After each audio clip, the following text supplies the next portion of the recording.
une mâchoire carrée.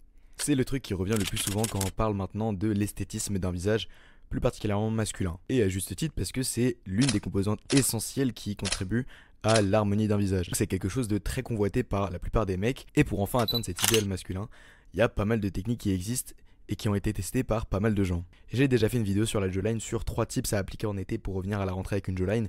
C'est une vidéo très courte qui traite pas du tout de toutes les techniques pour avoir une bonne jawline. Je parle même pas du mewing dedans parce que je compte en faire un guide complet, mais ça c'est un autre sujet. Mais tout ça pour dire que cette vidéo là fait écho à celle que j'ai faite par rapport à la jawline il y a d'ici là une semaine environ. Parce que dans cette vidéo là je donne une technique bien particulière pour développer ces muscles de la mâchoire, et c'est mâcher du chewing-gum. Je vais pas faire la revue complète de pourquoi est-ce que mâcher du chewing-gum c'est bien, parce que j'en ai déjà parlé dans ma vidéo, mais globalement ça permet de muscler ces muscles masséters, donc les muscles de notre mâchoire, et ça permet de la rendre plus définie et plus saillante. Malheureusement, si on mâche mal son chewing-gum, on peut ne pas avoir de résultats, voire pire, régresser dans notre quête d'une mâchoire carrée. Mais alors, comment mâcher du chewing-gum correctement? Je t'ai très certainement fait un peu peur avec ce que j'ai dit avant, mais normalement, si tu appliques correctement les 2 prochains conseils que je me prête à te donner, ça devrait pas arriver. Mais avant que je te donne les 2 conseils qui permettent de mâcher correctement, il faut comprendre qu'est-ce qui se passe quand on mâche, ainsi que quels muscles et quelles parties de nos dents sont censés être engagés pendant qu'on mâche. Parce que oui, on sait que les muscles ont une certaine fonction dans notre corps, cependant tes dents aussi ont une fonction bien précise que tu dois respecter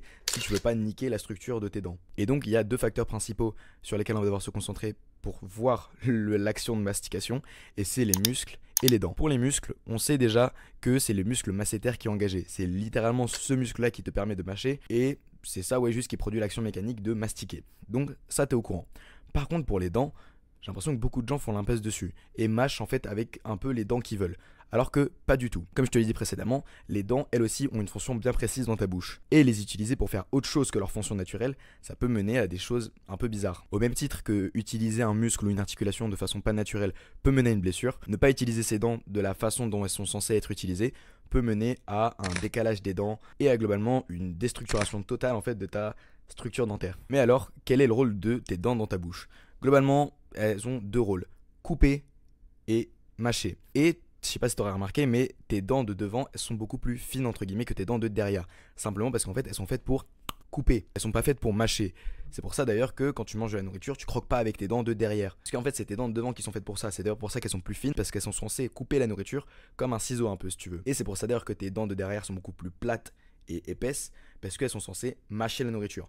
Mais donc ce qui va se passer quand tu vas essayer de mâcher ta nourriture avec tes dents de devant, c'est que de une, ça va commencer à avancer ta mâchoire inférieure, et donc tu vas avoir une gueule un peu comme ça. Mais en plus de ça, du coup, c'est que ça va niquer, en fait, ça va avancer tes dents de devant, et tu vas commencer à avoir les dents en éventail parce que ton corps il est en mode mais frère, qu'est-ce que t'es en train de faire? Ces dents là normalement elles sont pas censées mâcher. Donc mâcher du chewing-gum c'est bien, mais encore faut-il savoir le faire, parce que je viens de te montrer avec plusieurs images que si tu le fais mal ou que tu mâches pas juste avec les bonnes dents, ça peut vraiment tout niquer. Mais maintenant que je t'ai dit ça, t'aurais très certainement dû commencer à deviner les 2 conseils que je vais te donner pour mâcher du chewing-gum correctement. Et bien évidemment, le premier conseil c'est de mâcher avec tes dents du fond. Je vais te dire avec de mâcher avec tes dents du fond. Essaye de mâcher avec tes 2 ou 3 dernières dents du fond. Essaye de mâcher avec les dents le plus fond possible de ta bouche. Et en fait, le plus ta nourriture sera profonde au niveau de tes molaires, le plus naturel le mouvement sera. Tu verras même quand si tu commences à mâcher du chewing-gum avec tes dents de derrière, tu sentiras quand même que ta mâchoire elle sera beaucoup plus sollicitée, plutôt que quand tu mâches ton chewing-gum avec ces dents là par exemple. Et donc pour préserver tes dents et sentir une meilleure stimulation au niveau de ta mâchoire, mâche bien avec tes dents du fond. Et donc ça tu le savais très certainement, je te le dis depuis tout à l'heure. Mais le deuxième conseil que je peux te donner, tu t'y attendais peut-être pas, mais c'est de pas gonfler tes joues pendant que tu mâches. Alors là tu vas peut-être me prendre pour un con parce que t'es en mode ben non mais gros moi je gonfle pas les joues pendant que je mâche, mais figure-toi que si, la plupart des gens quand ils mâchent, pas forcément du chewing-gum, même quand ils mangent naturellement, en fait ils stockent leur nourriture dans leurs joues. Tu pourras remarquer ça la prochaine fois que tu iras manger avec quelqu'un ou quoi que ce soit, mais en fait la plupart des gens quand ils mangent, ils stockent la nourriture dans leurs joues, et ils mangent la nourriture pendant qu'elle est dans leurs joues.